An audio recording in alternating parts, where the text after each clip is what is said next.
ከዛ ስራ ስሩን ተውኩኝና የተጠቀለለውን ወረቀት አነሳሁት አለ። በጣም ሾክ ያደረኩት ለሱም ብየዋለሁ። ስታነሳው ዝም ብለህ በእጅ አነሳው ስለ እኔ ምን እና እንዴት ሲዘረግፈው ስራ ስር ልብ ብላችሁ እንድትሰሙ ይፈልጋለሁ። ስራ ስር የተጠቀለለ ወረቀት ይሄ ልጅ ከዛ በፊት እግዚአብሔር በሚያውቀው ነው ያለኝ። በእጅ አነሳሁትኝ ተረተርኩት። ሲተረትረው ረጅም ነው ይሄ ብራና ተጠቅልሎ ስተረትሩት የለም ልክ እንደዛ እየተረተርኩት መቶ ጫማውን ወስዶ እንደ አምጣ እንጂ የኔ ጫማ ነው ሲለው አልሰጥም ብሎ ይዞበት ሲሄድ ሲታገሉ በሬዎች ሲልኩበት ሄጄ ስመጣ እንኳን 20 ዊግ አለ።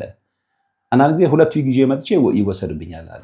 እዛው እያየኸኝ ደግሞ ልቀየርብህ እችላለሁ። ይሄንን ብዙ ጊዜ መስታወት ፊት ቆሜም የተመለከትኩት ነው አለና በጣም የገረመኝ ግን እሱ ላይ ነው የኔን መልክ እምመለከተው።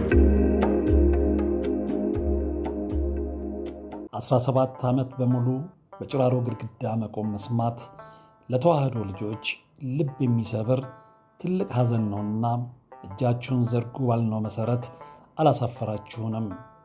ፈጣን ምላሻችሁ የቅድስት ሥላሴን ቤት እንድንሰራ ያሰብነውን እንድንፈጽም ኃይልና ብርታት ሆኖን ይሄው መሰረቱን ጀምረናል። የረዳችሁንን ሁሉ እያመሰገን አትርሱን ያሉ አባቶችን ምርቃት አስቀድመን ጅምሩ ከፍጻሜ እንዲደርስ አሁንም አብራችሁን ሆኑ ስንል እንማጸናለን።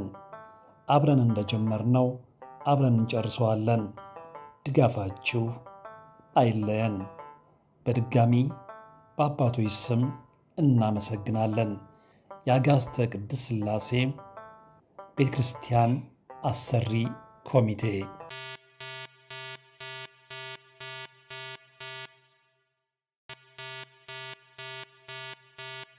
ሰላም ጤና ይስጥልን። በሀገር ውስጥና በመላው ዓለም የምትገኙ ወደ ቻናሌ ተከታታዮች ይሄው ዛሬም እግዚአብሔር ፈቅዶ ተገናኝተናል። ለዛሬም ብዙዎቻችሁን ያስተምራል ብዬ ያመንኩበትን እጅግ በጣም ደናቂ ወይም ደግሞ አስደናቂ የሆነ የሀብታም ልጅ ታሪክ ነው የማቀርብላችሁ። እንግዲህ በየቤቱ በተለይ ከሀብት ጀርባ ያለውን ነገር ስንመለከት በጣም የሚገራርሙ ታሪኮችን እናገኛለን። እዚህ ቤተሰብ ውስጥ ምን ገጠመ፣ እዚህ ቤተሰብ ውስጥ የገጠመው ሌሎች ጋር ይኖራል። ኦፍኮርስ ብዙዎች ጋር ተመሳሳይ ታሪክ ይኖራል እና ለመማማሪያ የሆን ዘንድ የዛሬውን ታሪክ እንደሚከተለው አቀርባለሁ ማለት ነው። ቀጥታ ወደ ታሪኩና ወደ ዛሬው መርሃ ግብር አልፋለሁ። ለቻናሉ አዲስ የሆናችሁ ሰብስክራይብ ማድረጋችሁን እንዳዘነጉ፣ እንዲሁም ደግሞ ሁላችሁም ይህንን መርሃ ግብር ስትጀምሩ ላይክ አድርጋችሁ ጀምሩ። አስታውሳለሁ፣ ላይክ አድርጋችሁ ጀምሩ። ጀስት ማተር ኦፍ ሰከንድ፣ ምንም እንትን አይደለም። ገና ስትጀምሩ ላይክ ማድረግ ያን ያህል የሚጎዳ አይደለም እና እኔ በየቀኑ ላይክ አድርጉ፣ ሰብስክራይብ አድርጉ ማለት ብዙም ስለማይመቸኝ ነው፣ ማስጨነቅ ስለሚመስለኝ ነው። ግን በእርግጠኝነት ይህንን መርሃ ግብር የምትካተሉ ይህንን መርሃ ግብር የምትወዱ ከሆነ ይህንን ማድረግ ስለማይከብዳችሁ በጣም ቀላል ስለሆነ አዲስ ሆናችሁ ሰብስክራይብ አድርጉ። አሁንም ብዙ ከሚመለከቱ ሰብስክራይብ ሳያደርጉ የሚመለከቱ እንዳሉ ያው አናሊሲሱ ስለሚነግረኝ ነው። እንዲሁም ደግሞ የእናንተ ላይክ ለእኔ ይጠቅመኛል። ብዙ ሰው ላይክ ባደረገ ቁጥር የዩቲዩብ አልጎሪዝም ብዙ ሰው ጋር እንዲደርስ ስለሚያደርግ ያንን ማድረግ ለእናንተ በጣም ሲምፕል ስለሆነ ያንን እንድታደርጉ በድጋሚ ማስታወስ እፈልጋለሁ። ቀጥታ ወደ ታሪኩ ነው የምወስዳቸው። እንግዲህ የዛሬ ባለ ታሪኬን ያገኘሁት ቀስዬ ነው ከወልደ ማርያም ጋር ነው። አገልግሎት ነበር የምታስታውሱ ከሆነ በ16 የኪዳነ ምሕረት ዕለት በጣም ብዙ ሰው በስፍራው ተገኝቶ ነበር። በነገራችን ላይ እኔ ከመልአከ መንክራት ግርማ ደግሞ ፕሮግራም ላይ እንጂ ቀስዬ ሄኖክን በአካል ሳገኛቸው የመጀመሪያ ጊዜ ነው። በዛም በጣም ደስተኛ ነኝ። ያው ትልቅ አባት ናቸው።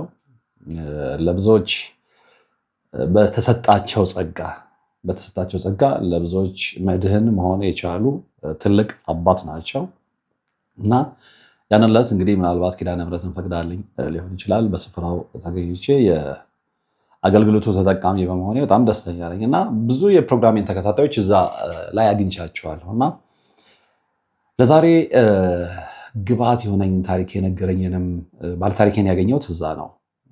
ለአገልግሎት መጥቶ ማለት ነው እና ከርቀት አይቶኝ ስለነበረ መጣ። ግን ሁኔታዎች አመቺ ስላልነበሩ መነጋገር አልቻለም። አጋጣሚ ሆኖ አጠገቤ ነበር።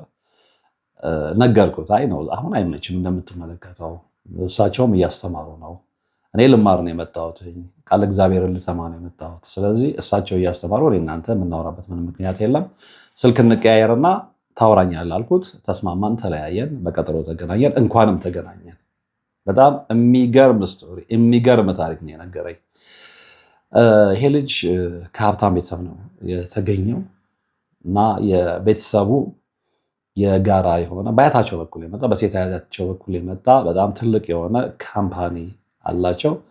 እዛ ካምፓኒ ውስጥ ኦልሞስት ከ60 በላይ ሰራተኞች አሉ። ነገር ግን ከ60 በላይ ሰራተኞች ቢኖሩም ሹፌሩን ጨምሮ ቤተሰብ ናቸው። ይሄ ማለት ምንድነው? የአጎት ልጅ፣ የአክስት ልጅ፣ የእህት ልጅ ምናምን።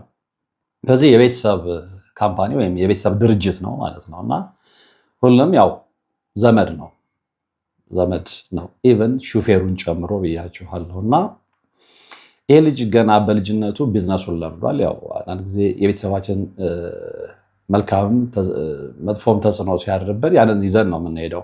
መጥፎ ተጽዕኖ ካደረብን ያው እርግታችን ተንጋዶ ነው የምንቀጥለው። መልካምም ተጽዕኖ ካደረብን እንደዛው ማለት ነው እና ይሄ ልጅ ግን ከስራ ጋር የተለማመደው ገና በልጅነቱ ስለነበረ እዛ የቤተሰብ ካምፓኒ ውስጥ ትልቅ ቦታ ተሰጥቶታል እና በጣም ጎበዝ ነው። በደንብ ራን ያደርጋል። ምክንያቱም ከልጅነት ጀምሮ ስራ እያየ ያደገ ሰው እንደዛ ነው የሚሆነው። ከልጅነት ጀምሮ ደግሞ ሰካራም ቤተሰብ ውስጥ ያደገ አባቱ እየጠጣ እየመጣ ሚስቱን የሚሰድብ ሚስቱን የሚናገር ከሆነ ደግሞ ያም ልጅ ያንን እያደገ ስለሚሄድ ያንን ተከትሎ ነው የሚሄደው እና እንደ መታደል ሆኖ ይሄ ልጅ ግን ስራ ዓለም ውስጥ ያሉ ቤተሰቦች ውስጥ ስለተፈጠረ ከልጅነቱ ሰው እያደገ ነው ሄደው። በጣም በሚገርም ሁኔታ በ14 ዓመቱ ነው ከቤተሰብ የወጣው። ከቤተሰብ የወጣው ስላቸው በቃ ቤት ተከራይቶ ራሱን ችሎ ምናምን ማለት ነው እና በህይወቱም ደስተኛ ነው። ጥሩ ክፍያ ያገኛል። ጥሩ ፖዚሽን ላይ ነው ያለው። እዛ ላይ ሆኖ ይማራል፣ ትምህርቱን ያሻሽላል። ስለዚህ ድርጅቱ የሚፈልገው ደግሞ የተማረ የሰው ኃይል ነው። ስለዚህ ያ ልጅ በጣም አእምሮ ብሩህ ስለነበረ እዛው የቤተሰብ ካምፓኒ ውስጥ እየሰራ ትምህርቱን እየተማረ ኤክስቴንሽን ማለት ነው ግራጁዌት ያደረገ። ስለዚህ ያደገ ሄደ። ኢኮኖሚካሊ ችግር የለበትም። ኢኮኖሚካሊ ምንም ችግር የለበትም። መሰረታቸው የሀብት መሰረታቸው የካምፓኒው መሰረት ሴት አያታቸው ናቸው ብያችኋለሁ እና ይሄ ልጅ ሱስ የለበትም። ጂም ይሄዳል፣ ጂም ይሰራል፣ ራሱን በጣም ይጠብቃል። ይሄ ወንዳውን እንደምትሉት አይነት አቋም ያለው ልጅ ነው። የትኛውም ሴት አይታው የምትመኘው አይነት ወንድ ነው። የቆዳው ቀለም ያስታውቃል ከሱስ የጸዳ እንደሆነ። በነገራችን ላይ ከሱስ ጋር የተገናኙ ልጆች እንዲያይታችሁ ታውቋቸው። አይናቸው የደፈረሰ፣ ፊታቸው የተረበሸ ከተማ የሚመስል እንዲህ አይነት ልጆች ናቸው። የእሱ ግን እንደዛ አይደለም። ራሱን እንደሚጠብቅ ኢቨን ምግቡ ላይ ጥንቃቄ እንደሚያደርግ። አንዳንድ ልጆች እንደዛ አሉ በተፈጥሮ ሬር የሆነው የማውቃቸውም ልጆች አሉ። ስፖርት ይሰራሉ፣ ምግብ ላይ በጣም ይጠነቀቃሉ፣ አልኮል አይጠጡም፣ አያጨሱም፣ አይቅሙም። እንዲህ በጣም ራሳቸውን ብቻ ዝም ብሎ ሰውነታቸውን እየገነቡ የሚኖሩ ልጆች አሉ እና ከነዛ መካከል አንደኛው ነው ይሄ ልጅ እና በእንደዚህ አይነት ሁኔታ እየኖረ እያለ መሀል ላይ ነው እንግዲህ ቻሌንጅ የገጠመው። በነገራችን ላይ በ14 ዓመቱ ከቤቱ ይውጣ እንጂ የእሱም ቤተሰቦች ሀብታሞች ናቸው። እስፔሻሊ አባቱ በጣም ሀብታም ነው እና አጠቃላይ እንግዲህ ቤተሰብ ይሄ በጣም ሀብታም የሆነ ቤተሰብ ውስጥ የሚፈጠራል አይደለ? የዛን ያህል ደግሞ ከድሃ ቤተሰብ የሚመጣ ያለውን ያህል እድሉ ፈቅዶለት ደግሞ ከሀብታም ቤተሰብ ዙሪያውን በሀብታም ዘመዶች፣ አክስቶች፣ አጎቶች ምናምን የታጠረ ቤተሰብም ይኖራል እና ይሄም ልጅ እንደዛ ነው። ለቤተሰቡ አራተኛ ልጅ ነው። ቤተሰብ ውስጥ ያሉት 4 ልጆች ናቸው። 3 ሴቶች፣ 1 ወንድ። ወንዱ ብቸኛ ወንድ እሱ ነው። የመጨረሻ ልጅም እሱ ነው። ግን እናታቸው በልጅነት ነው የሞተችው። አባት ነው ያለው። እናት ከሞተች በኋላ አባት ሌላ ሚስት አግብቶ ነው የሚኖረው እና መልካምነቱ ምንድነው? ከሱ በላይ ያሉትም ሴቶች ሁሉም ትዳር ይዘው ወጥተዋል። የመጨረሻው ልጅ እሱ ነው። እሱም በ14 ዓመቱ ነው የወጣው። ራሱን ችሎ ቤት ተከራይቶ ምናምን የሚኖር ልጅ ነው። ኖርማሊ የራሱን ህይወት እየመራ ማለት ነው እና አያትየው ሴት አያታቸው ናቸው እንግዲህ መሰረት ብያችኋለሁ ለሀብታቸው። ኑዛዜ ሲናዘዙ እሱን በጣም ይወዱት ስለነበረ ያወረሱት ሀብት ንብረት አለ በቃ ለሱ ብቻ ተብሎ ማለት ነው እና በፍርድ ቤት ሁሉን ነገር ጨርሰው ነው ያለፉት አያታቸው። ይሄ ልጅ ደግሞ ምንም አላነሰኝም፣ ለጊዜው በቃ አባቴ ይጠቀምበት ብሎ ግን አባት እንዲጠቀምበት ግን በስሙ ሳያዞርለት በልጁ ስም ሆኖ አባት ተጠቅሞ ልጁ አንድ ቀን በቃ ኤኒታይም በፈልገበት ሰዓት ላይ ሊጠቀምበት ማለት ነው። በዚህ ለካ ሶስቱ እህቶቹ ይናደዳሉ። አያታችን አውሳው የሞተችው ለሱ ነው፣ ለምን እሱ ከኛ በምን ተለየ የሚል ኮምፕሌክስ አለባቸው። ቆይቶ ነው የገባው እና እዛ ውስጥ የሚያድግ ከእነሱ ጋር የሚያድግ እንግዲህ እነሱ 4 ናቸው ብያችኋለሁ። የቤተሰብ ካምፓኒ ነው ብያችኋለሁ። እዛ ውስጥ ካሉ ዘመዶቹ አንደኛው የአክስቱ ልጅ ከሱ ጋር ነው የሚኖረው። ቤተሰቦቹ ጋር ይሄዳል። አንዳንዴ በል ሲለው እሱ ጋር ይመጣል። ያው የወጣትነት እድሜም ስለሆነ ማለት ነው። እሱም ብቻውን ከሚሆን የሚያነጋግር ሰው ሲኖር ደስ ይላቸዋል። በተለይ ዘመዳቸው ሲሆኑና እንደ ወንድሙ ነው የሚያየው። ወንድምም ስለሌለው እህቶች ብቻ ስላሉት እንደ ወንድሙ ነው የሚመለከተውና ቤቱ ይመጣል። አንዳንዴ በሳምንት አንዳንዴ 2 ቀን 3 ቀን ሲደብረውም ራሱ ደውሎ ይጠራውና እባክህ ዛሬ ብቻዬን ነኝ፣ በቃ ቤት እራት በልተን እዚሁ ተጫውተን እናድራለን። እንዲህ አይነት ነገሮችን አስለምዶታልና ያም ልጅ በዚህ ልጅ ላይ በጣም ኮምፕሌክስ አለው። ለምንድነው? አንደኛ ውርስ አለው፣ ሁለተኛ ደግሞ እዛ ካምፓኒ ውስጥ የበለጠ ተቀባይነት አለው። ምክንያቱም በጣም ጎበዝ ሰራተኛ ነው፣ ራሱን ለማሻሻል ይጥራል። ሌሎቹ ባገኙት ገንዘብ ኢንጆይ ማድረግ ነው። የእሱ ኢንጆይመንት እንትን ነው፣ ጂም ቤት ነው እንደነገረኝ ማለት ነው። በቃ ጂም መስራት በጣም ይወዳል። ረጅሙን ሰዓቱን የሚያጠፋው ከስራ ውጭ ትምህርቱ ላይና ጂም ላይ ነው እና ይሄ እንግዲህ የእሱን እድገት የእሱን በሌሎች አፕሪሼት መደረግ በማያወዱ የራሱ ቤተሰቦች ጥያቄ ምልክት ውስጥ ከቶታል። ደጋግመን ስንናገር ጠላት ከሩቅ አይመጣም፣ ጠላት ካጠገብ ነው የሚበቅለው የምንለው በምክንያት ነው እና ይሄ ልጅ ሲመጣ ለካ እዚህ ልጅ ላይ ተንኮል አስቧል። ፕላስ ብዙ ጊዜያቸውን ከዚህ ልጅ ጋር ሲሄዱ ይሄኛውም ልጅ ያጎቱም ልጅ ማነው ያክስቱ ልጅ አንዳንድ ጊዜ ጂም ሲሄድ አብረው ትሄዳል ምናምን፣ ግን ይሄ ሲሪየስሊ የሚሰራ ልጅ አይደለም እና እዛ ጂም ቤት ውስጥ ሴቶች የሚሆኑለትን ነገር ያያል። ሴቶችን በጣም ይወዱታል። ልጁ እንደነገርኩሽ ነው፣ መልከ መልካም ነው። በዛ ላይ ደግሞ ራሱን ችሎ የሚኖር ነው። ግን ዓላማ ስለነበረው ፊት አይሰጣቸውም። ይሄኛው ደግሞ ቀዥቃዣ ነው ያክስቱ ልጅ። ከዛም ይግባባል እና ይሉታል፣ አንተ ምንድነው ዘመድህ ይሄን ያህል ከማን በልጦ ነው አይነት ነገር ማለት ነው። ያው ዞሮ ዞሮ እንደ ፍየሏ ማለት ነው። ኢግኖር ሲያደርጋቸው ፍየሏ ምንድን ነው አፋፍ ላይ በሰለ ፍሬ ልትበጥስ ወይም ልትቀነጥስ አንጋጣ አልሆን ሲላት እንደውም አይጣፍጥም ብላ እንደሄደችው ፍየል ማለት ነው። እንደው መራራ ነው ዝም ብዬ ነው ጊዜን የማጠፋ ብላ እንደሄደችው ማለት ነው። እና ብዙ ሰው ምንድን ነው ያጣለማኝ ተሳድቦ ይሄዳል አይደለም የሚባለው። እና ሴቶችም እንደዛ ናቸው። አቋሙን ሲያዩ በኔጌቲቭ ከማን ይበልጣል የማን ጠብራራ ነው ምናምን አይነት ነገር ማለት ነው። በዛም በኩል እየሰማ እንዳልሰማ ነው የሚሆነው ዓላማ ስላለው ማለት ነው። እና የበለጠ ከዚህ በላይ ማደግ እንደውም ያለኝ ምንድነው ከዚህ በላይ ማደግ የራሴን ካምፓኒ ይሄ የቤተሰብ ካምፓኒ ነው፣ ግን ብቻዬን በቃ የራሴን ካምፓኒ የመክፈት ዓላማ ሁሉ አለኝ። ከስር ጀምሮ ስራውን ስለለመድኩትኝ ብዙ ነገር ስለተመለከትኩ ህይወት ብዙ ስላስተማረኝ በልጅነቴ ነው ያለው እና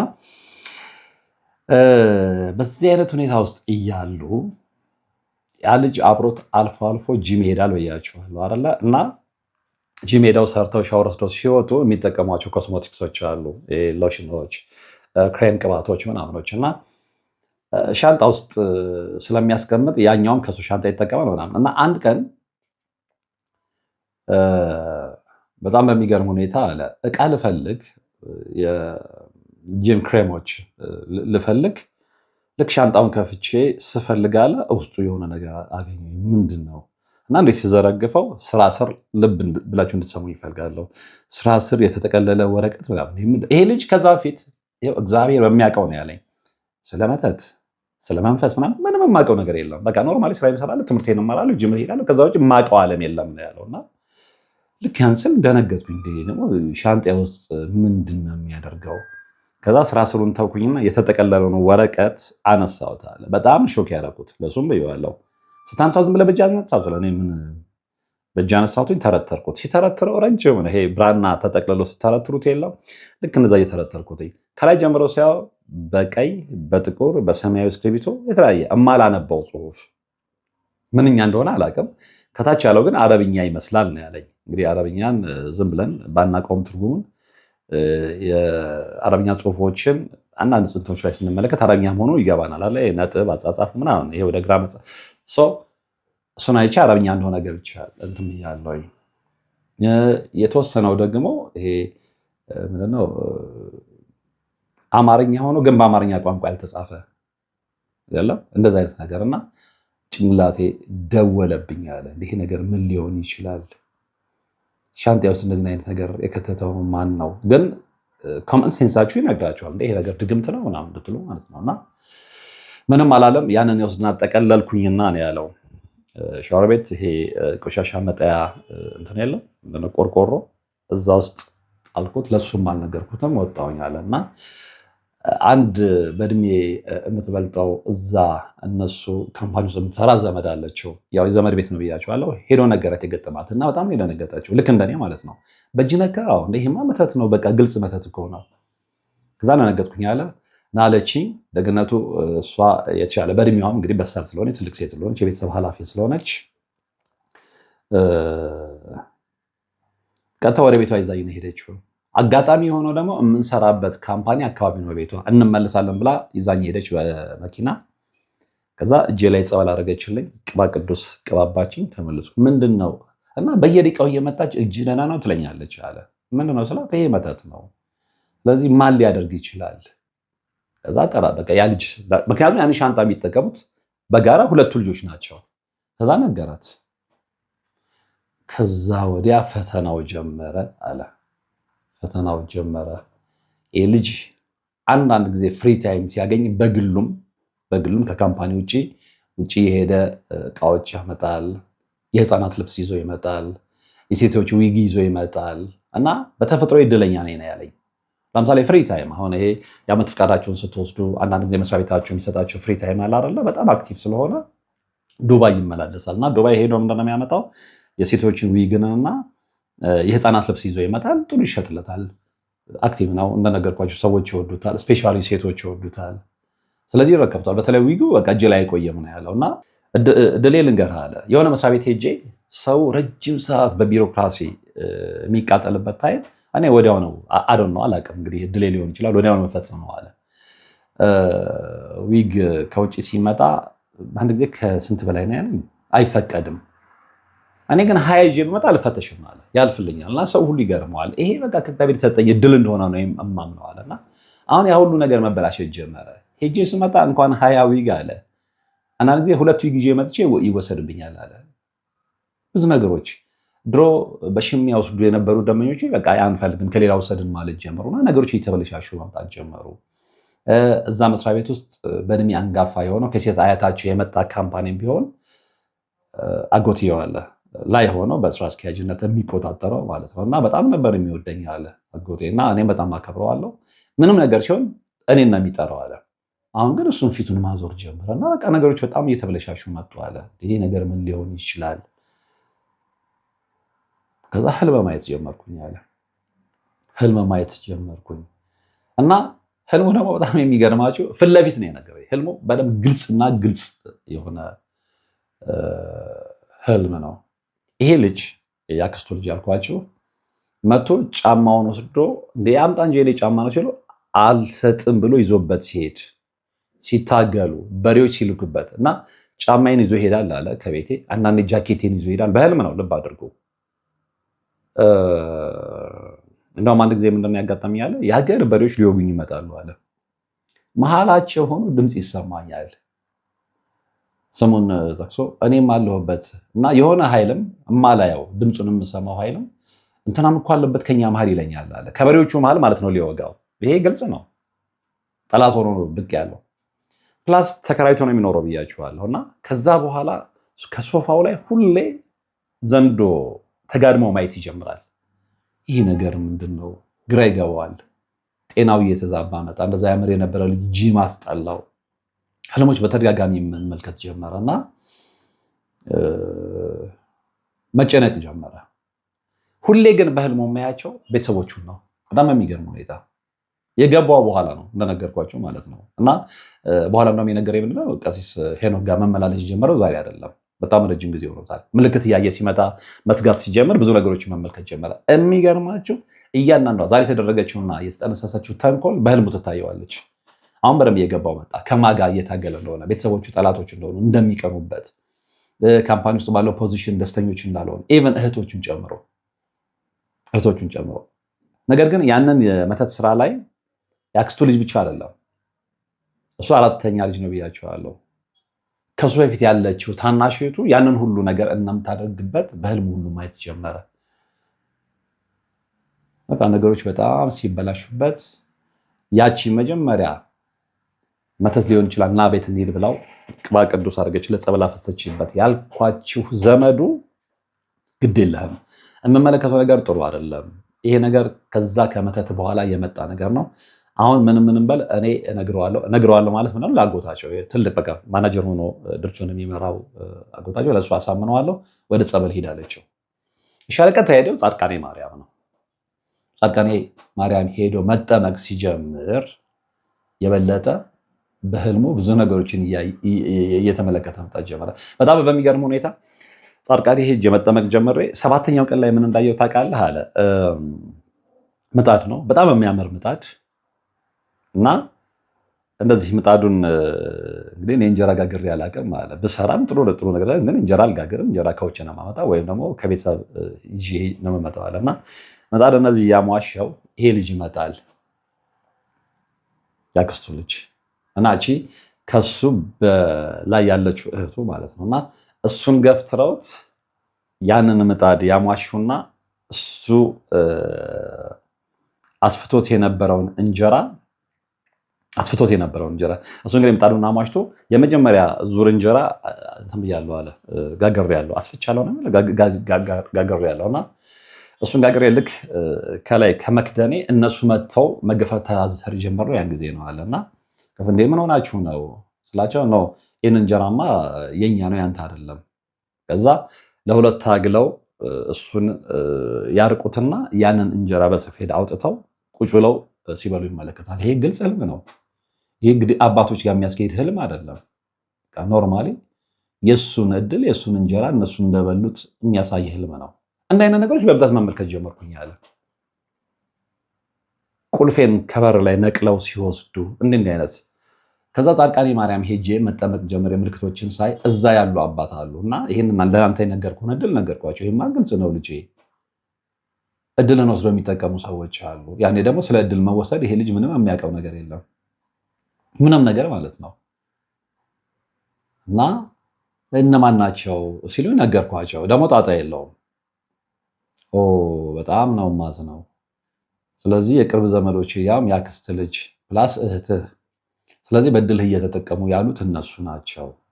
እውነትም አለ በጣም በሚገርም ሁኔታ እንደምታይ ነኝ። እንደውም አሁን ተመለሰልኝ ቅባ ቅዱስ ስገባ እዚህ መመላለስ ጀምር ጸበል መጠመቅ ስጀምር እንጂ የበፊት የቆዳይ ቀለም ይሄ አልነበረም። ከዚህ የበለጠ ያምር ነበር ነው ያለው። በራሱ ኮንፊደንስ ያለው ልጅ ነው። ያው ስትያዩት ደግሞ የምትመሰክሩለት ልጅ ነው። ነገር ግን እንደዚህ ያየው አለ አሁን አንተ ስለሚገባህ ነው። ሌላ ሰው እንደዚህ ብነግረው አይገባውም አለ። እንዲህ ያየው የኔን መልክ የአክስቴ ልጅ ፊት ላይ መመልከት ጀመርኩኝ። በምንም አንገናኝም ነበር አለ እና ልክ ዝም ብዬ ስመለከተው በቃ ኖርማሊ የኔን መልክ እሱ ፊት ላይ ማየት ጀመርኩኝ። የኔ ግን ኖርማሊ እየተቀየረ መጣ። የሚገርምህ አለ እንዲህ ያየኝ ሁለት መልክ ልትመለከትብኝ ትችላለህ። የሆነ ሰዓት ላይ በጣም የሚያምር በቃ በእኔ እድሜ ያለ ቆንጆ ልጅ፣ ለወንድ አይ ቲንክ ቆንጆ አይባልም መሰለኝ መልከ መልካም ነው። ከዛ ደግሞ ከተወሰነ ደቂቃ በኋላ ደግሞ የ50 ዓመት ሽማግሌ መስዬ ልታይ ይችላል።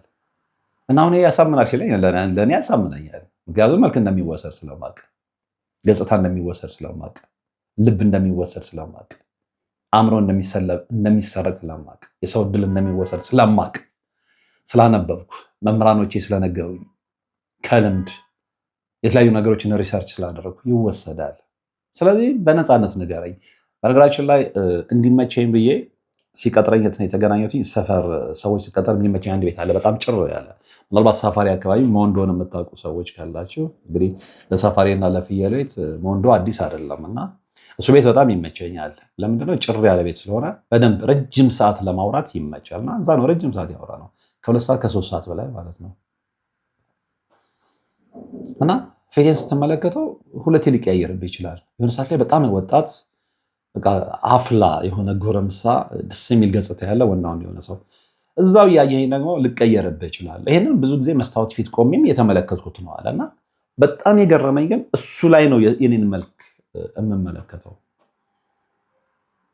አሁን እየገባኝ መጣ አለ እየገባኝ መጣ። በነገራችን ላይ ከኔ ጋር የተዋወቅ ነው እዛ ቀሲስ ሄኖክ ወልደማርያም ጋር ነው ብያችኋለሁ። እና ሲያይኝ አላመነም።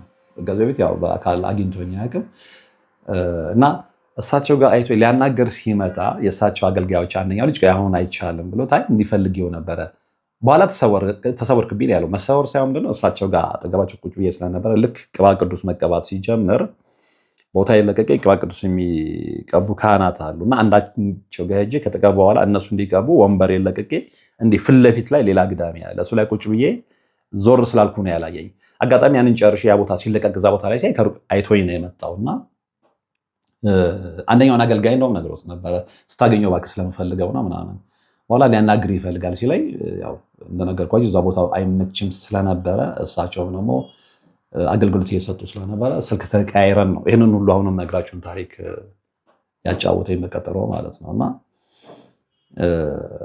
ከዛ በኋላ የጻድቃኔ ማርያም ቆይታው ጸበል መጠመቁ አባቶችን እያማከረ የነገሩት ነገር እድሉ መወሰዱ ምናምን የሆነ ነገር ብልጭ አደረገለት እና በአጋጣሚ የሆነ ጊዜ እንደዚህ ስልክ እያየሁኝ ቲክቶክ ላይ መጣልኝ አለ ያንተ እና ከኔ የሆነ ህይወት ጋር ስለሚያ ምንድን ነው ደግነቱ ቲክቶክ ምንድነው አጭር ስለሆነች ሰው ሳይሰለች ቶሎ ይሰማዋል እና ሙሉን ጨረስኩት ደጋግሜ ተመለከትኩት አለ እና እሱን ይዤ ወደ ዩቲዩብ ቻናል ሄድኩኝ። ያው ዩቲዩብ ላይ ስለ እድል ምናምን የሰራውን አየሁና ከዛ በኋላ ነው ብዙ ደውዬልህ ነበር አላነሳም አለኝ። ያው ምክንያቱም ነገርኩት ያው ስልኮች ስለሚያዙ ምናምን በሚል ማለት ነው። ከዛ በኋላ በድል ጉዳይ ላይ የተሰሩ ቪዲዮዎችንና የተጻፉ ነገሮችን እያሳደደ ማንበብ ጀመረ። በደንብ እየገባው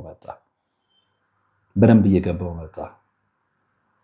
አሁን ልጅ በጣም ብዙ ጥሯል። በልጅነቱ ብዙ ነገር ይዟል።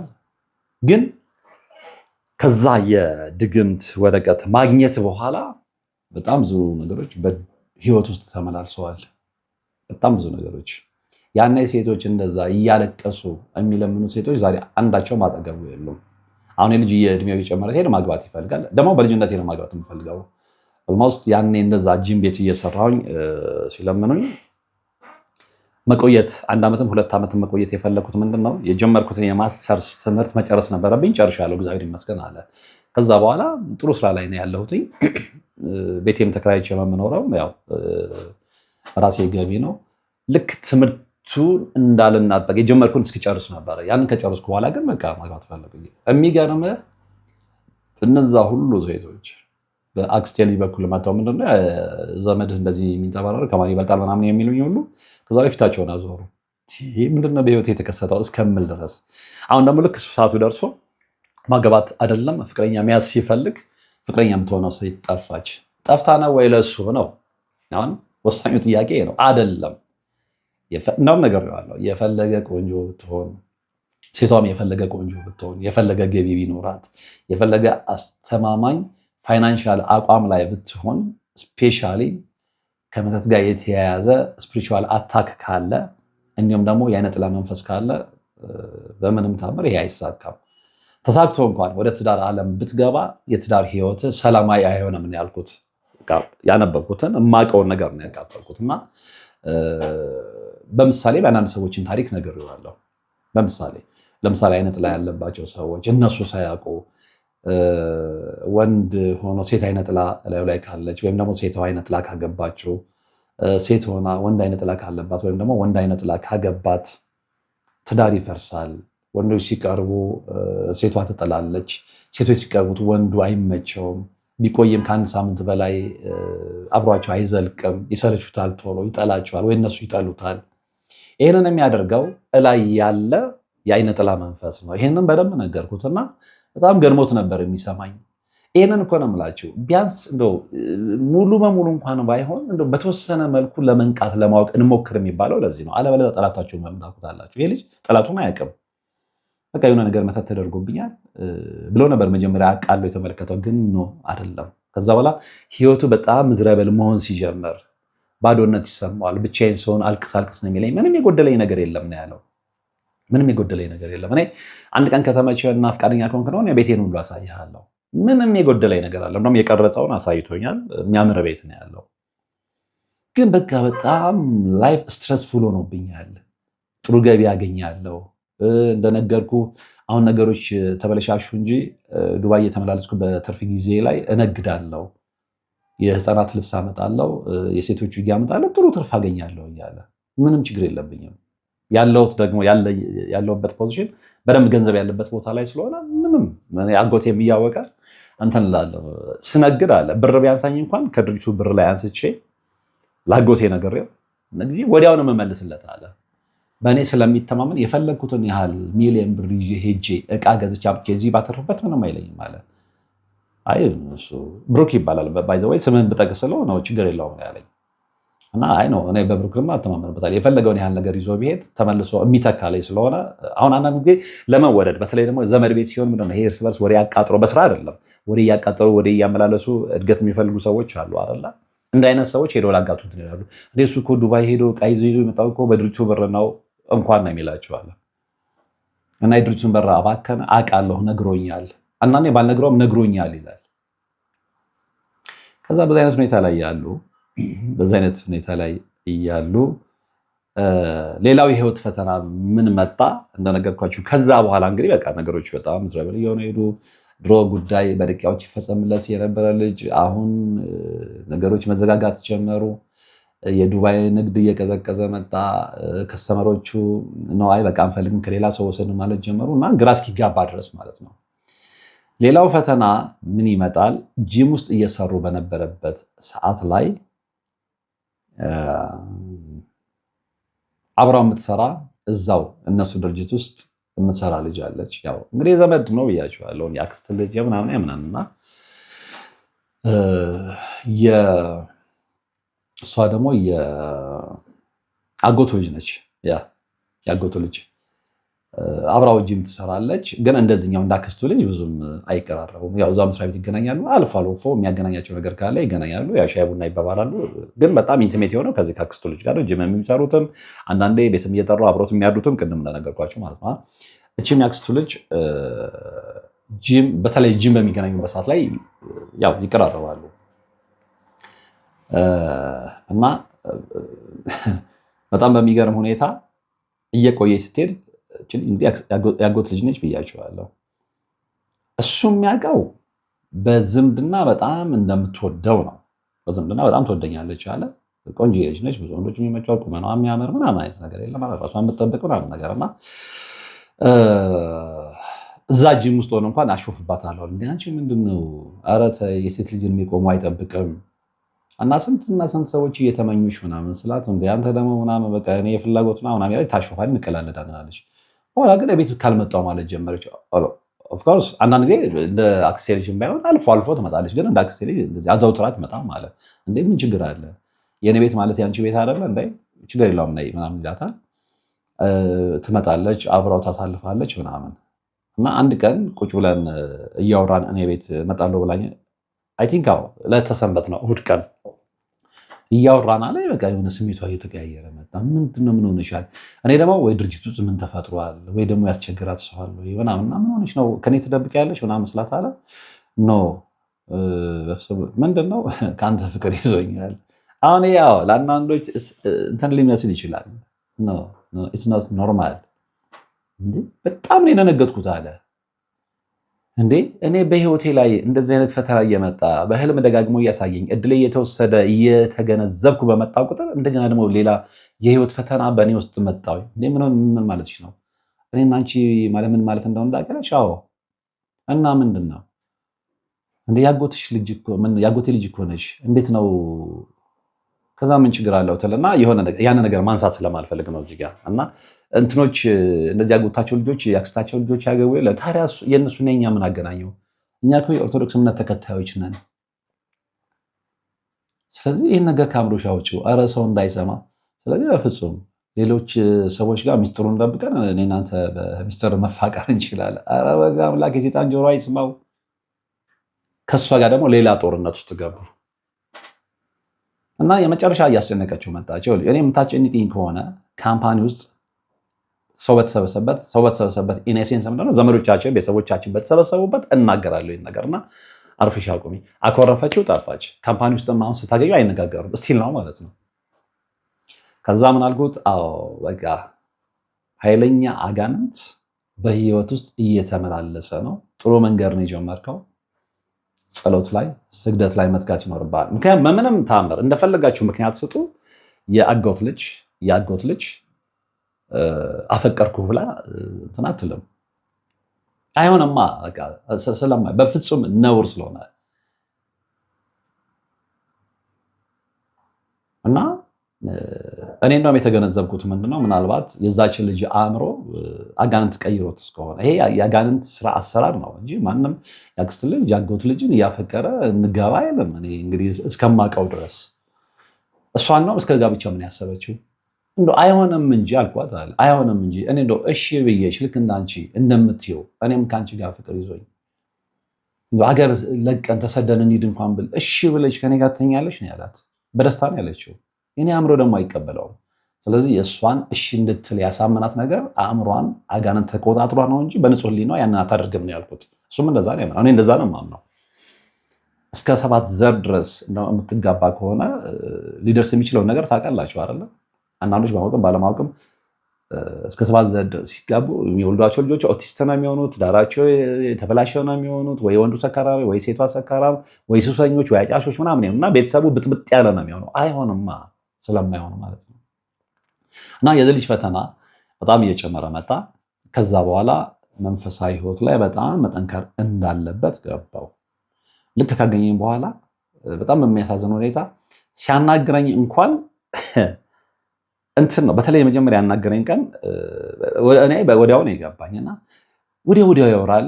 ከአንዱ ርዕስ ወደ ሌላ ርዕስ ይዘላል ምናምንና ያልተረጋጋ መንፈስ ውስጥ እንደሆነ ገባኝ። በቃ ላዩ ላይ ያለው መንፈስ እንደዛ እንደሚያደርገው ገባኝና ግድ የለም ብሩክ ተረጋጋ፣ ስልክ ተለዋውጠን በደንብ ነው የምናወራው፣ አሁን በእንደዚህ አይነት ሁኔታ አልሰማም አልኩት። ነው ወይ ያው ከተከታተልን በኋላ የተናገርነው እና ልክ እዛ ቀሲስ ጋር ጨርሰን ስንወጣ ጸበል ተጠምቋል። አክቹዋሊ ያየሁት ቅባ ቅዱስም ተጠቅሟል፣ ከዛ ተቀብቷል። ስንሄድ አንድ ማቀው አገልጋይ ልጅ አለና በፍጹም እንዳትሄድ፣ በተለይ ያው የዝክር ነገር አገኛቸው ይችላል። ያው ንፍሮ ነበረ፣ ዳቦ ነበረ አግኝተናል። የንፍሮን ውሃ ሳትጠጣ እንዳትሄድ። እሱ የሚያውቀው ነገር ስላለ ነው። አውቃለሁ። ኦፍ ኮርስ የንፍሮ ውሃ መጠጣት ስፔሻሊ ላያችሁ ላይ የሆነ መንፈስ ካለ የማጋለጥ ፕሮባቢሊቲው ከፍተኛ ነው። እሱንማ እኔ የምንፈልጋለሁ ግን ወረፋ ችግር የለውም እንዋለን እና ይዞን ሄደ። ከዛ ሁለት እዛ እንግዲህ ከሴኖ ጋር የሄዳችሁ ካላችሁ መጠጫውን አይታችሁት ከሆነ በጣም ትልቅ ነው። ላስቲክ ነገር ነው። ከዛ በሱ የንፍሮ ውሃ መጣለን፣ ተቀበልን ሁለታችንም። እኔ ኖርማሊ አንዲት እናት ልጇን የ8 የ9 ዓመት ልጅ ይሆናል እዛ ጋር ሆና ጠጣ ያለችው ልጁ መጠጣት አቅቶት በጣም እንትን ሲል እንደ አንተ ጎረምሳ አይደለም ምናምን ሲል እናቴም እንደናቸው አይ እሱ መች እሱ ሆነ ላዩ ላይ ያለው መንፈስ ነው ስትል አጠገብ ያለ ልጅ የብርክ ምላችሁ ልጅ ሰምቷልና እንዲይዞት ይዞታል ጠጣው እንጂ ስለው እንዲያየው በጣም እንትን ብሎታል። ከዛ ላሳያልኩና የኔን እውነትም እግዚአብሔር በሚያውቀው ጣፍጦኝ ነው ጣፍጦኝና ሙሉን ጨርሼ እሱን ስመለከት ከጉሮሮ ላይ አወርደ ስለ አሃ ነገር አለ ማለት ጀመርኩኝ። ካልጨረስ ካልመጣው ነው ያልኩት። በቃ የሆነ ነገር እንዲጋለጥለትም ስለፈለኩና ትሎ አምረ ያሰበው ምንድነው እዛ ልክ እየጠጣ የሆነ ድምጽ የሆነ ይሄ መንፈስ ያለበት ሰው ሲለወጥ ታውቃለች። እንደዛ ቢሆን አጠገቤ ጠርቶኝ ከሳቸው አገልጋዮች አንዱ ይዞን ሄዶ ነው አይደል የንፍሮ ውሃን ሳጠጡ እንዳትይባል እሱ ልጅ ልኬው ቀሲስ ጋር ይዞት እንደሄድ ነበር የፈለኩት። እንደውም ጥሩ አጋጣሚ ነው ብዬ ነበር። የሆነ ነገር ምልክት ካየው እዛው መንፈሱን ያስሩልታል፣ ይሸኙለታል እና በተጋለጠ እያልኩኝ ልክ ይዞ ሲጠጣ በመከራ ነው የጨረሰው። ለምን ላይ ጉሮሮኒ የከራይ ነው በቃ ውስጥ ያለው መንፈስ ይሄ ነገር ስለጠላው ነው። እንደውም ከወጣም በኋላ እንደውም ቢጋለጥ እንዴት ጥሩ ነበር ነው ያልኩት። ደግነቱ ግን ቤት ሄዶ በነጋታው ደውዬለት እንዴት ዳረ ምንም እንደውም የሚገርም ቃዥ ነበረ፣ ብቻውን የሚኖረው ብያቸዋለሁ። ብዙ ነገር እንትን ነበር። ይዛለ ግን በጣም በሰላም ነው የተኛሁት፣ በሰላም ነው ያደርኩት ያለ። አሁን ይሄ ልጅ እንግዲህ ታያችሁ ያጎቱ ልጅ ተመኝተዋለች። እንግዲህ የዝሙት መንፈስ እህቱና ያክስቱ ልጅ መተት አድርገውበታል። በህልሙ አይቶታል። ጻድቃኔ ማርያም ሄደው አባቶችም ነግረውታል። በተለይ አንድ የበቁ አባት ምን እንዳደረገበት ሁሉ ነግረውታል። ምልክት እያየ ነው። ህይወቱ ምስቅልቅሎ ወጥቷል። ይሄ ሁሉ የሆነው በምንድን ነው? በሩቅ ሰው አይደለም። ካምፓኒው የቤተሰብ ነው ብያቸው ሊያጎት ልጅ ያክስት ልጅ ምናምን ቅድም እንደነገርኳቸው ከ60 በላይ ሰራተኛ ያለበት ካምፓኒ የውጭ ባዳ ሰው የለባቸውም። ነገር ግን ያጎቱ ልጅ በፍቅር ተመኝተዋለች። ታናሽ ማነው የምትከተለው አንድ ከመጨረሻ ሁለተኛ የሆነችዋ ልጅ ያደረገችበትን ነገር አውቋል። ያ እሷ ሞር ደግሞ እድሉን የወሰደችበት በምንድን ነው? አያቱ ካወሩት ነገር ላይ በቅናት ተነስታ እድሉ መልካም እንደሆነ አስጠንታ ሰው እንደሚወደው አውቃ ስኬታማ እንደሆነ አውቃ ኢቨን ማናጀር የሆነ አጎታቸው እንኳን ካምፓኒ ውስጥ ከሌሎች የበለጠ ከዛ ሁሉ ሰራተኛ ቅድሚያ ለሱ ስለሚይዝ ይሄ አናዷት ስለነበረ በሱ እድል በጣም መልካም እድል ተፈጥሯዊ እድል እግዚአብሔር የሰጠው ጸጋ እንዳለ አውቃ ያንን ነው የነጠቀችው። ያንን ደግሞ በህልሙ ተመልክቶታል። ቁልፍ ስነጠቅ አይቻለሁ። ብዙ ነገሮችን የነገረኝ ነው። አንዳንዶቹን ረጅም ሰዓት ስላወራን አንዳንዶቹን ስለማላስታውስ ነው። ወደ ማሳረጊያው ስንመጣ በዚህ አይነት ሁኔታ ከማጋ ነው የምንኖረው? እንዴት ነው የምንኖረው? እንዴት ነው ራሳችንን መጠበቅ የምንችለው? ሰውን ወዳችሁ ስታቀርቡት በተለይ የራሳችሁ የሆነ ሰው በዚህ አይነት ሁኔታ የሚጎዳችሁ ከሆነ ምንድን ነው? ከዛ ተከራይቼ የምኖርበት ቤት ውስጥ ሁሉ አይጤ የተገነዘ መጣል፣ ቡና የተፈጨ ቡናና የተቆላ ቡና መጣል፣ እንዲህ አይነት ነገሮችን ሁሉ እያየሁ ነው። እና ነገሮች ሲበዙብኝ ነው አሁን መምህር ግርማም ጋር ቀሴኖክም ጋር መመላለስ ጀመርኩት። ግን ምልክት እያየሁ ነው፣ ለውጥ እያየሁ ነው። እንደውም አንድ ሁለቴ መምህር ጋር አይቼ በርቀት ግን ላገኝ አልቻልኩም። ያው ብዙ ሰው ስላለም እና ይህን ታሪክ ልነግርህ የፈለግኩት ዛሬ አልነበረም። እና በዚህ ታሪክ ውስጥ አንደኛ ታሪኬን ከመናገር ባሻገር በቃ እያንዳንዱ ሰው የራሱ የሆነ ሰውንም መጠንቀቅ እንዳለበት ሰው እንድታስገነዝብ እፈልጋለሁ። ምክንያቱም እኔ ላይ የደረሰውን ጉዳት እንደምነግርህ ቀላል አይደለም። ዛሬ ስናየት መድረስ የምችል ልጅ አሁን ተሳስሬ ቁጭ ብያለሁ። ግን እግዚአብሔር የተመሰገነ ይሁን እንደምንም የታጎልኩኝ ነው ሲል ነው የነገረኝና ክፉ ዘመን ነው የምንለው ለዚህ ነው። በጣም ክፉ ጊዜ ላይ ነው ያለው ነው የምንለው ለዚህ ነው። በምን ተአምር ሰይጣን ሊፈትናችሁ ካልፈለገ ያጎታችሁ ልጅ እናንተን እንድታፈቅር አያደርግም። በዝሙት ሊፈትናችሁ ነው። ይሄ ልጅ እንደው መንገድ ላይ ደርሶ ስግደት ስለጀመረ በተለይ ከመተቱ ጋር በተያያዘ መጠንከር ስለጀመረ ጻድቃኔ ሄዶ ስለመጣ ምናልባትም ደግሞ የልቡን ርኅሩህነት አይቶ ቅዱስ መንፈስ እየጠበቀው ስለሆነ ሊሆን ይችላል እንጂ እዛ ውስጥ ሳይገባ ገና ፒውር ዓለማዊ ሰው ቢሆን ኖሮ እንደዛ የምታምር ልጅ እንደነገረኝ እንግዲህ በጣም ቆንጆ ልጅ ምናምን እንደሆነች ነው የነገረኝ እና እንደዛ በዝሙት ስትፈታተነው ሊወድቅ ይችል ነበረ። እንደዚህ አይነት ነገሮችን በመጽሐፍ ቅዱስም ታሪክ እናውቃለን። እንዲሁም ደግሞ በዓለማዊ ሕይወት የምንሰማቸው የምንታዘባቸው ታሪኮች አሉ። ግን እሱ እግዚአብሔር ስለሚወደው ከዛ የዝሙት መንፈስ ጠብቆታል። ስለዚህ ሕይወቱን በተለያየ አቅጣጫ እየፈተነው ነው ልላችሁ ነው እና በሕይወት ላይ ስንኖር በሕይወት ጎዳና ላይ ስንሄድ ብዙ አይነት ፈተናዎች ያጋጥሙናል።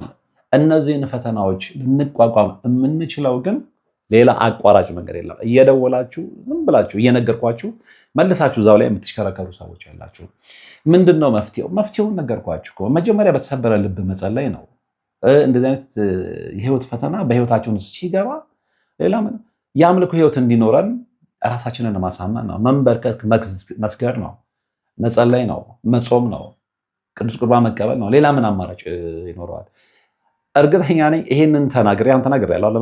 መፍትሄውን ብላችሁ አሁን የነገርኳችሁ ነው። ጾም፣ ጸሎት፣ ቅዱስ ቁርባን፣ መንፈሱን በመቁጠሪያ መቀጥቀጥ። ያው አንዳንዶቹ እንደዚህ ስትሏቸው የምጸት ሳቅ፣ የሹፈት ሳቅ ቢሸሯችሁም የሚያሾፉት ግን ራሳቸው ላይ ነው። ከዚህ ውጭ አማራጭ መንገድ የለም። አሁን ይደውሉና እንደው ባለፈው የሰራውን ታሪክ ሰምቼዋለሁ የኔም ተመሳሳይ ታሪክ ነው እና መፍትሄውን እኮ ተናግሬያለሁ። የብዙዎች ችግር ምን መሰላችሁ? እነግራችኋለሁ። የብዙዎቻችሁ ችግር ምንድን ነው? መርሃ ግብሮችን እንደዚህ አይነት መጋቢዎችን ጀምራችሁ ታቋርጣላችሁ እንጂ እስከ መጨረሻው አታዩዋቸውም።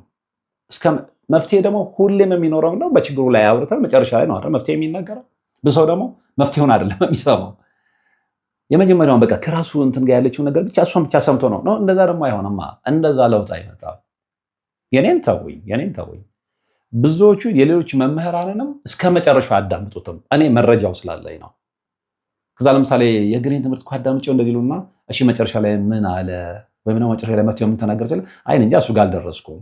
ስለዚህ ሙሉ ቪዲዮን አታዩትም ማለት ነው። እንዲህ አይነት መርሃ ግብሮች ቢከብዱም እስከ መጨረሻው ድረስ መከታተሉ ወሳኝነት ይኖረዋልና ደውላችሁ መፍትሄው ምንድነው እንድትሉም አያስገድዳችሁም።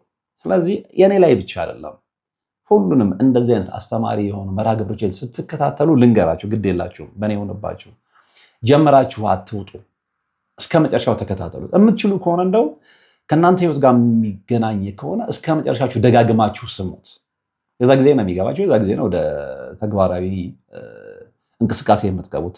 አለበለዚያ የመጀመሪያውን 2 ደቂቃ 3 ደቂቃ ሰምተህ መፍትሄውን እንዴት ነው መጨረሻ ላይ ካልሰማ መፍትሄው ልታገኝ የምትችለው እና የብዙዎቻችሁ ድክመት ያ ስለሆነ ይህንን አስተካክሉ ማለት ትፈልጋለሁ።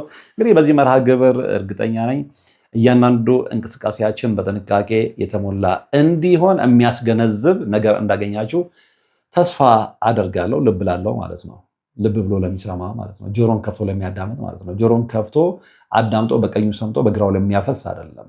ሲሪየስሊ ይሄ ከኔ ህይወት ጋር ይሄዳል ብሎ የራሱንም ህይወት ለሚፈትሽ እርግጠኛ ነኝ ጠቃሚ የሆነ መርሃ ግብር ነው። በቀጣይም በሌላ መርሃ ግብር እንገናኛለን። እስከዛው ግን ሁሌም እንደምለው አብራችሁኝ ስለነበራችሁ ወደፊትም አብራችሁኝ ስለምትሆኑ አብረን መሆን ደግሞ ግድም ነው። በተለይ በዚህ አይነት ጉዳይ ላይ ብዙ ማወቅ ለምትፈልጉ ሰዎች ማለት ነውና በነገራችን ላይ እንደዚህ አይነት መርሃ ግብሮችን ስናዘጋጅ ዝም ብለን አይደለም። ብዙ መጽሐፍ ማንበብ ይጠይቃል። ስፒሪቹዋል አታኩን መቋቋም ይኖራል እና ዝም ብሎ አይደለም። እንደዚህ የተለፋበትን መርሃ ግብር ደግሞ ዝም ብሎ እንደ እንትን ዝም ብሎ የሆነ ስክሮል እያደረጉ እንደዛ አይደለም። እንዲህ አይነት ነገሮች ሲሪየስሊ አቴንሽን ይፈልጋሉና አቴንሽን ሰጥታችሁ ተከታተሉ፣ ስሙ፣ ተጠቀሙበታላችሁ ለማለት ነው። በድጋሚ እንግዲህ በሌላ መርሃ ግብር እስከምንገናኝ አብራችሁን ስለነበራችሁ ወደፊትም አብራችሁን ስለምትሆኑ ከልብ አመሰግናለሁ። በያላችሁበት ሰላም። 17 ዓመት በሙሉ በጭራሮ ግድግዳ መቆም መስማት ለተዋህዶ ልጆች ልብ የሚሰብር ትልቅ ሐዘን ነውና እጃችሁን ዘርጉ ባልነው መሰረት አላሳፈራችሁንም። ፈጣን ምላሻችሁ የቅድስት ሥላሴን ቤት እንድንሰራ ያሰብነውን እንድንፈጽም ኃይልና ብርታት ሆኖን ይኸው መሰረቱን ጀምረናል። የረዳችሁንን ሁሉ እያመሰገን አትርሱን ያሉ አባቶችን ምርቃት አስቀድመን ጅምሩ ከፍጻሜ እንዲደርስ አሁንም አብራችሁን ሆኑ ስንል እንማጸናለን። አብረን እንደጀመርነው አብረን እንጨርሰዋለን። ድጋፋችሁ አይለየን። በድጋሚ በአባቶች ስም እናመሰግናለን። የአጋስተ ቅድስት ሥላሴ ቤተ ክርስቲያን አሰሪ ኮሚቴ